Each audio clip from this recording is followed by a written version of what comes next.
Pradedu naują rubriką Brokeris analizuoja Vilniaus miesto rajonus. Čia aš trumpai dalinuosi informaciją apie Vilniaus miesto rajonus. Apie kainas, plėtrą, apie tai, kas yra svarbu prieš perkant būstą. Šnipiškės yra vienas greičiausiai augančių mikrorajonų, bet tuo pačiu yra vienas labiausiai klaidinančių perkant būstą. Šnipiškės per paskutinius metus stipriai transformuojasi. Čia plečiasi Vilniaus miesto centras ir verslo rajonas. Vidutinė naujos statybos kainos sukasi tarp 3 ir 4 tūkstančių eurų už kvadratą, o kitose vietose būna ir dar daugiau. Ir plėtra nesustoja. Buvusio garažo teritorija planuojamas naujas darželis ir šiuo metu ieškomas rangovas. Tai reiškia, kad teritorija tvarkoma ne tik komercijai, bet ir gyvenimui. Taip pat planuojamas 6 gyvenamų namų kvartalas, kurio vertė yra apie 45 milijonai eurų.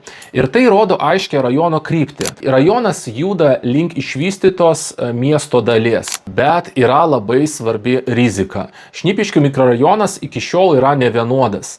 Ir ką rodo registrų centro duomenys, kainos gali skirtis daugiau nei 1000 eurų už kvadratą priklausomai nuo konkrečios vietos. Perspektyva čia yra labai stipri, bet prieš perkant reikia tiksliai atsirinkti vietą. Parašyk komentaruose savo mikrorajoną ir aš jį paanalizuosiu kitame video.